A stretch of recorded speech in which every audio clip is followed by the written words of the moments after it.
Assalamualaikum warahmatullahi wabarakatuh. Selamat pagi Sampurasun Badaya Priangan TV. Kembali lagi bersama saya Rifdah Zudia di program podcast Priangan TV. Yang pada kesempatan kali ini saya kedatangan bintang tamu yang luar biasa hebat dan tentunya pasti inspiratif. Langsung saja kita sapa ya. Di sebelah kiri saya ada Bapak Dr. Yonandi ST. Terima kasih. SSIMT. SSIMT ya, selamat datang Pak Yonandi. Gimana kabarnya Pak? Alhamdulillah sehat. Alhamdulillah sehat. Yang berikut Pak Yonandi ini sebagai Kepala Sekolah SMA Negeri 1 Tasikmalaya, dan di sebelah kiri Pak Yonandi ini sudah ada Ibu Wanti Yulianti MPD.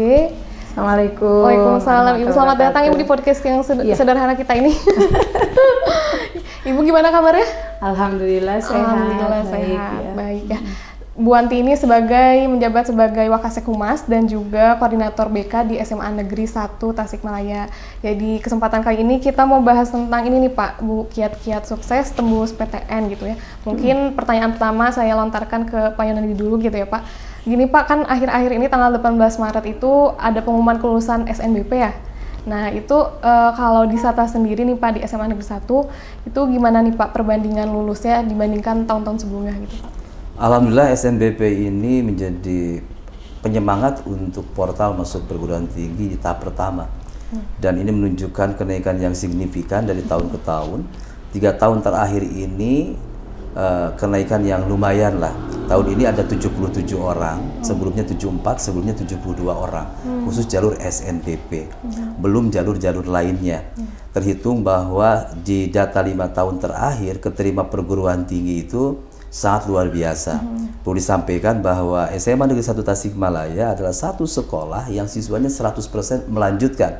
Kalaupun ada 1-2 yang terlihat tidak melanjutkan, bukan tidak melanjutkan, tapi dia ngambil yang program seperti kursus atau D1. Nah, untuk kepentingan dia untuk bersegera berkarya atau membuka lapangan kerja atau kerja di sebuah perusahaan. Dan saya kira itu menunjukkan bahwa mereka tetap melanjutkan kegiatan akademiknya.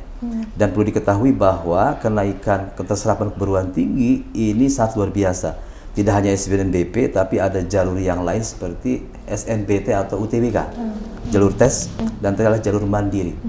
Berdasarkan data 5 tahun terakhir, itu sejak tahun saya ambil dari 2021, 2021 itu keterserapan perguruan tinggi itu hanya 34%. Kemudian tahun 2022 itu hanya 54%, dan ini yang luar biasa tahun ketiga kebetulan mungkin pas saya menjabat kepala sekolah di tahun 2023, kenaikan yang luar biasa dari angka 54 menjadi 75% diterima di PTN. Luar biasa. Dan lebih luar biasa lagi tahun 2024 itu sampai angka 80% diterima di PTN. Ya sisanya berarti ada di swasta.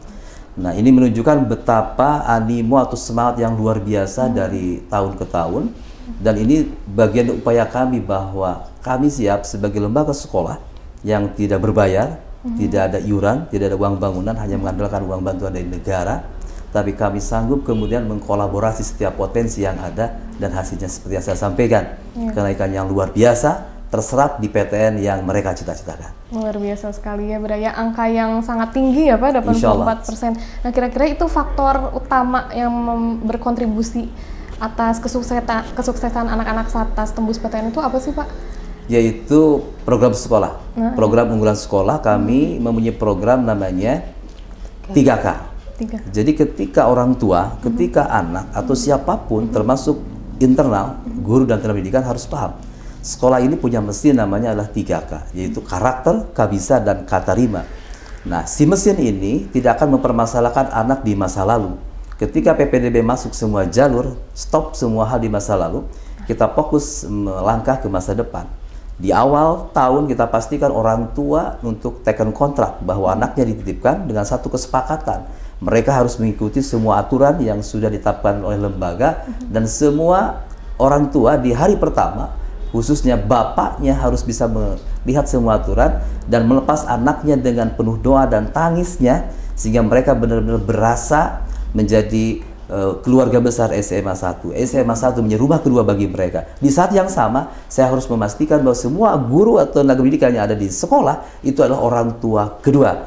Sehingga 3K yang pertama, karakter, itu akan berjalan. Karakter adalah memastikan anak menjadi sosok yang berakhlak mulia, pelajar Pancasila. Dengan cara apa? Ada 5 habit. Pertama adalah habit mereka habit membaca kitab suci. Jadi untuk muslim, karena mayoritas muslim, dibiasakan tadarus 15 menit pertama. Begitupun non muslim silahkan disesuaikan dengan agama dan kepercayaan masing-masing. Yang kedua adalah Jero. Kalau tadi kan Jero tidak bisa baca kitab atau membiasakan untuk membaca kitab. Yang kedua adalah Jero kesiangan. Ini adalah bagian upaya kami untuk memastikan anak itu disiplin. Ketika Jero kesiangan, di kami bisa dilihat kesiangan itu sangat jarang, dan ini merupakan perkembangan yang sangat luar biasa bahwa anak menjadi sosok yang punya kejujuran dan tanggung jawab yang berakhir dengan kemandirian. Nah, kemudian tidak hanya itu, kita ada Jero sampah, kemudian juga ada Jero bullying begitu. Nah, ini merupakan program yang kemudian sekolah ini benar-benar tidak ada istilah bully membuli, baik di level angkat kakak kelas ke adik kelasnya dan sebagainya. Kita akan pastikan itu, dan itu alhamdulillah sampai saat ini di tahun 2024 clean, tidak ada hal-hal seperti itu. Dan ini bagian dari upaya kami untuk memastikan karakter yang luar biasa dengan habit, dengan pembiasaan. Tidak hanya itu, setiap hari juga kita ada pembiasaan, yaitu sholat berjamaah. Jadi kita jamin anak-anak SMA 1 duhur asarnya itu berjamaah tanpa masbuk. Kolosal, kita ada satu ruang gedung serbaguna atau indoor yang bisa menampung 1.500 orang sekaligus berjamaah di indoor bersama dengan guru dan tenaga pendidikan, duhur dan asar. Begitupun kita masukkan kurikulum di hari Jumat. Untuk muslim ada yasinan, untuk non muslim ada kajian keagamaan di perpustakaan. Semuanya kita fokus untuk memastikan bahwa kedekatan dengan Tuhan, kedekatan dengan Allah Subhanahu wa Ta'ala, bagian upaya kami bahwa mereka punya doa yang luar biasa, izinkan Allah mulai masa depannya. Yang kedua adalah kabisa. Kami pastikan punya motto one student one achievement, satu siswa satu prestasi, sehingga kami bisa pastikan no week without achievement, tiada minggu tanpa prestasi. Dan itu kami lakukan dengan cara apa? Akhirnya punya tim sabar prestasi. Kita punya tim eksistensi namanya, grup eksistensi. Semua siswa menuliskan target masa depannya untuk hal prestasi. Dalam 3 tahun dia minimal 1 prestasi harus dia raih. Dia tuliskan 1 prestasi. Tim sabar prestasi kita memberikan tiap waktu, nih ada kegiatan lomba A, lomba B. Baik itu lomba yang diselenggarakan oleh Pusat Prestasi Nasional atau Puspesnas maupun non-Puspesnas, seperti perguruan tinggi dan lembaga lainnya. Nah, tidak hanya itu, Kabisa kami FUS, dalam 1 bulan kita punya kegiatan namanya Unjuk Talent, yaitu Satas Action, Exploring Your Action, yaitu di minggu kedua dan di minggu keempat. Ini memastikan setiap kelas, baik individu ataupun kelompok, dia unjuk talent di depan ribuan orang. Untuk menghabit kepercayaan dirinya, menghabit dia bisa mengeluarkan potensi atau minat bakat yang dia kuasainya, sehingga dia akan terasa biasa mengeluarkan potensinya dan bisa dinikmati oleh semua orang. Kemampuan dia yang tadinya bisa bicara menjadi bisa bicara dan sangat luar biasa ketika dia bicara. Tidak hanya itu, di minggu ketiga dikuatkan dengan namanya sharing session, di mana kakak kelasnya yang di Rut Pertamina, yang di Rut Pelindo, manajer bank, direktur bank, semua pada datang, akuntan internasional, semua berbagi. Dilaksanakan di minggu ketiga, sehingga benar-benar Kabisa anak nampak. Tidak hanya itu, sekolah sudah tahun ketiga melaksanakan kurikulum merdeka, di mana kami ada satu kegiatan hebat, P5 namanya, proyek penguatan profil pelajar Pancasila. Proyek itu bukannya sepanjang proyek, semua kegiatan kita push dengan berbagai tema. Salah satunya, Kota Tasik sebagai kota industri, kota jasa perdagangan, maka kami pastikan anak-anak mempunyai jiwa kewirausahaan. Semua anak dipastikan memiliki akun shop online shop, sehingga mereka benar-benar menguasai teknologi saat ini yang memang sangat dibutuhkan. Dan terakhir adalah Katarima. Nah, Katarima ini harus kita push. Semua anak kita pastikan dengan bekal Kabisa tadi, secara akademik mereka akan diberikan nutrisi namanya bimbel gratis.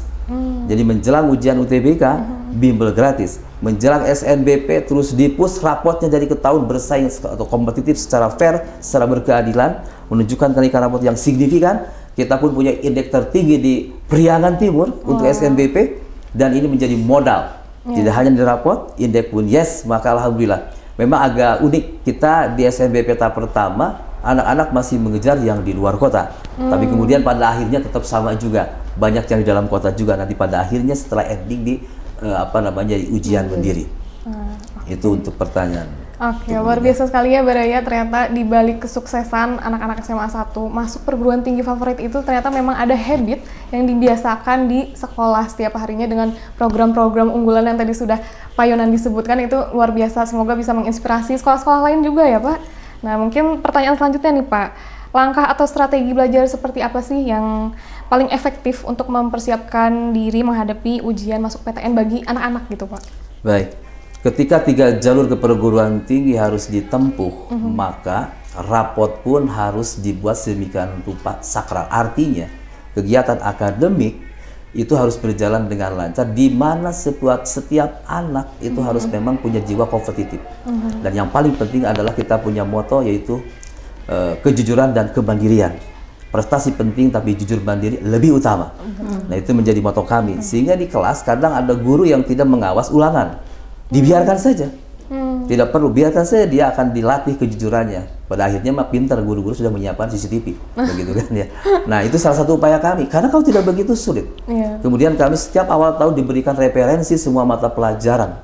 Di perpustakaan ada, yang kurang ada juga yang beli lagi karena untuk penambah silahkan aja. Tapi kami di perpustakaan sudah sangat luar biasa sumbernya, sehingga setiap kegiatan akademik benar memiliki sumber yang cukup. Tidak hanya itu, guru-guru pun sama, guru pun dipus jangan sampai mengajar satu arah. Tapi benar mengajar itu 2 arah, mengajar dengan diferensiasi sesuai dengan potensi anak di kelas, sesuai dengan kemampuan anak, apakah itu kinestetiknya, auditoriknya, begitu kita lihat seperti apa.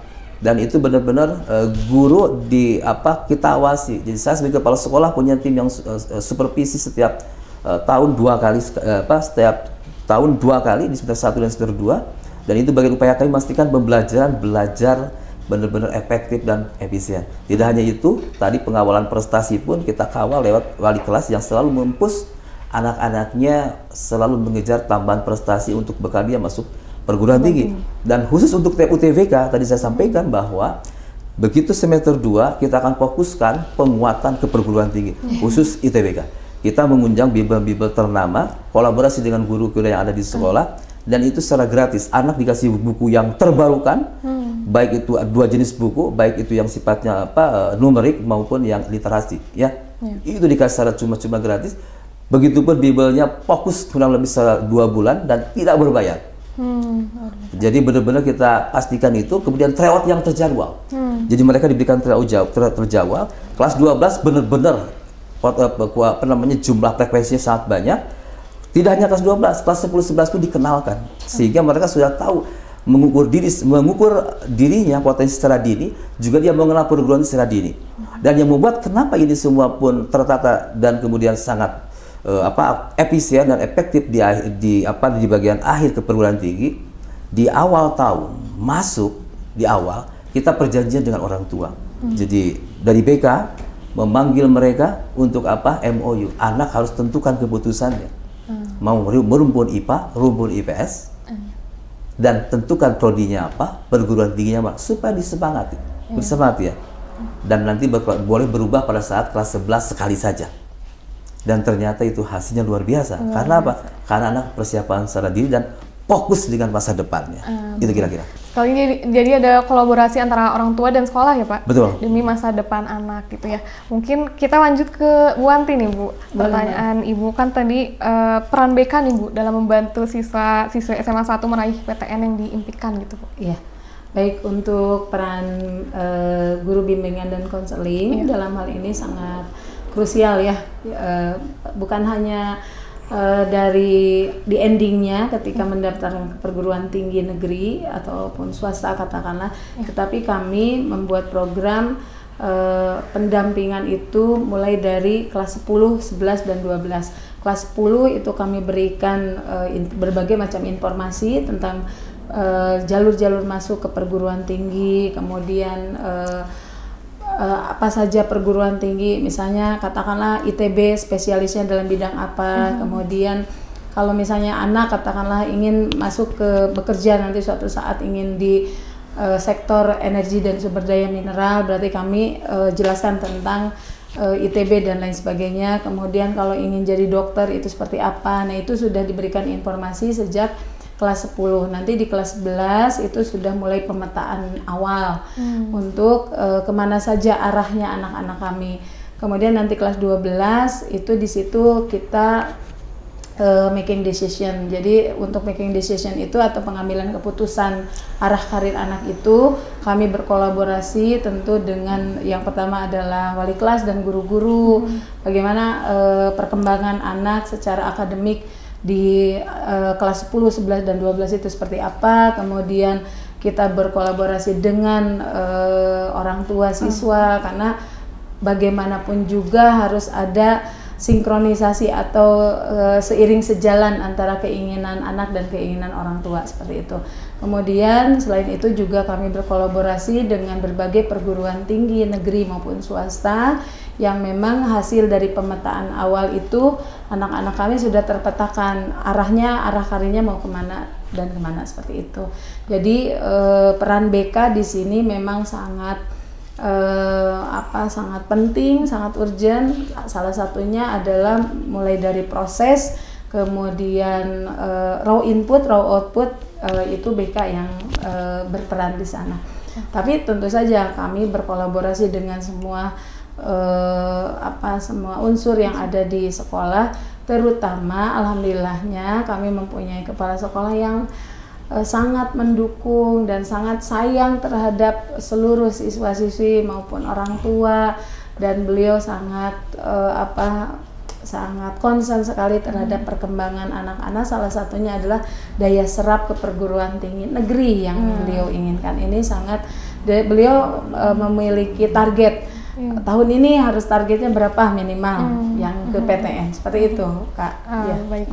Ya Ibu, nah kan kalau BK ini pasti tidak jauh dengan namanya mental, psikologis gitu ya Bu. Betul. Nah sebagai BK Ibu bagaimana cara Ibu memberikan dukungan moral terhadap siswa-siswi yang sekiranya memang sedang kebingungan atau Bu, kesulitan dalam mempersiapkan untuk masuk ke PTN gitu? Baik.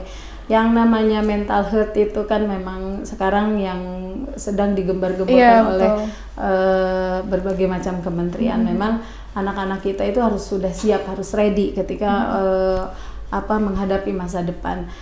Di kami juga diproses yang seperti itu, Kak. Salah satunya adalah kami ketika pendampingan individual atau pendampingan secara kelompok, ada bimbingan melalui bimbingan dan konseling, itu kami membawa berbagai macam katakanlah data ya. Yang pertama biasanya yang kami siapkan itu adalah data rapot. Yang kedua kami bekerja sama dengan lembaga-lembaga psikotes ya untuk melaksanakan psikotes kepada siswa-siswi kami. Kemudian yang ketiga, dari hasil psikotes itu kan terlihat bakat dan minat anak seperti apa. Nah dari situ kita berbincang melalui proses bimbingan dan konseling. Itu nanti setelah kita ketahui bagaimana perkembangan anak-anak, kemudian keinginan seperti apa, bakat minatnya seperti apa, hasil akademiknya kita tunjukkan seperti apa.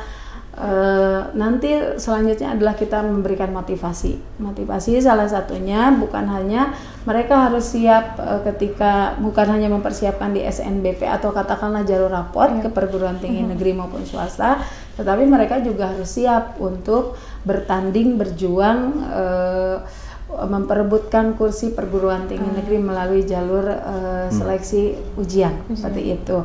Jadi di kami itu tentang perguruan tinggi memang sudah dipersiapkan sejak kelas 10. Nah, memang kalau secara nominal ini ya Pak ya, kalau untuk jalur rapot biasanya kalau di Kota Tasik biasanya kita ada di tataran menengah atau di bawah secara kuantitas ya, secara banyaknya Kak. Kita setahun ini ada di 70 siswa untuk perguruan tinggi negeri. Kalau ditambah dengan perguruan tinggi Politeknik Kesehatan itu ada di 77. Nah, kalau untuk secara kuantitas jumlah kita lebih sedikit daripada sekolah-sekolah yang lain, hanya keterserapan dan ketersebaran siswa-siswi kami diterima di PTN khususnya katakanlah ada, kami menyebar se Indonesia Bapak. Salah satunya ada yaitu ada di UI, kemudian ada di ITB, ada di IPB, kemudian ada di Unpad, kemudian ada di UGM, ada di Unsud, ada di Unair, ada di Brawijaya. Jadi hampir semua perguruan-perguruan tinggi negeri yang memang menjadi top ranknya di Indonesia itu menjadi tujuan putra-putri kami seperti itu. Biasa sekali ya, Baraya. Ternyata memang anak-anak Satas itu ibaratnya sudah dijamin gitu ya di PTN. Amin. Karena memang peran luar biasa di balik layar gitu ya, ada pada guru dan juga orang tua yang saling bersinergi dan berkolaborasi. Betul. Ya Bu. Nah Ibu nih mungkin selain keterampilan akademik kan tadi sempat disinggung juga dicek dari akademiknya gitu. Nah selain keterampilan akademik itu apa sih keterampilan yang perlu dikembangkan biar anak-anak itu sukses di perguruan tinggi gitu? Ya, talenta setiap anak itu berbeda-beda. Nah, jadi kita sebagai sekolah hanya menjadi fasilitator, memfasilitasi keinginan atau bakat anak-anak ini. Nah, kalau bakat ini dikembangkan betul-betul, dan alhamdulillah kalau di sekolah kami sekali lagi kami punya kepala sekolahnya yang super hebat, dan beliau ketika tahu katakanlah ada anak punya talenta ini, kerjakan. Ini kan siapkan semuanya.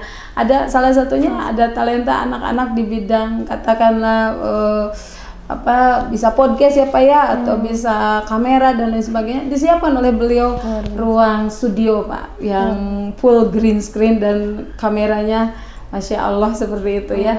Itu disiapkan oleh beliau. Peran pimpinan di yang namanya di setiap sekolah itu sangat urgent dan sangat krusial. Kemudian anak-anak kami yang punya talenta-talenta tertentu itu kami arahkan untuk mereka ikuti berbagai macam perlombaan, baik di tingkat kota, nasional, provinsi, nasional maupun internasional. Dan alhamdulillah dengan program Kabisa tadi, Bapak Kepala sekolah kami mempunyai program One Student One Achievement. Jadi anak kami itu kalau keluar dari sekolah itu paling tidak pernah mengikuti satu macam lomba, dan lomba-lomba tersebut sekarang banyak yang dihargai oleh perguruan tinggi negeri, khususnya di bidang lomba di bidang akademik maupun non akademik maupun organisasi sekarang sudah ada jalur masuknya. Jadi sekolah harus banget saya rasa untuk menyalurkan bakat-bakat anak-anak tersebut lewat berbagai macam lomba gitu Pak. Iya betul sekali. Jadi tidak hanya akademik ya Bu, tapi non akademik juga harus disupport penuh gitu ya oleh sekolah. Nah mungkin Bapak Ibu ini sebagai pertanyaan penutup nih, harapan dan motivasi untuk siswa-siswi yang sedang berjuang merebut kursi perguruan tinggi gitu Pak, boleh disampaikan? Harapannya yang pertama adalah bagi anak-anak yang belum kemarin diterima di SNBP, sabar adalah kuncinya. Semua ujian cukup dengan sabarlah, begitu. Dan bagi yang sudah diterima, tasyakur binikmat. Perlu disampaikan bahwa semua prestasi ini adalah hasil kolaborasi, paguyuban orang tua yang sehat, yang penuh pengertian dan tanggung jawab, kolaborasi dengan pihak sekolah yang di dalamnya ada kepala sekolah, guru dan tenaga pendidikan yang siap menjadikan suara adalah anak kandungnya di sekolah. Dan yang ketiga adalah pembawa kebijakan atau stakeholder atau komite. Dan ini kami kami support dan kami berharap terus menyala, terus bergerak, dan pastikan anak-anak kami nanti bisa diterima tidak hanya di SPMB tapi lebih banyak lagi di UTBK dan terakhir di ujian mandiri. Tahun ini berharap minimal 80%, ya syukur-syukur lebih 80% diterima di PTN. Amin, amin, amin, amin. Amin, amin. Ya mungkin sekaligus motivasi itu Pak, motivasi untuk anak-anak ya? Ya, anak-anak terus berjuang, semua yang sudah diberikan oleh lembaga, saya yakin tidak akan pernah cukup, tapi terus belajar dan belajar tidak mengenal lelah untuk untuk berjuang di UTBK dan terus berjuang nanti di jalur mandiri.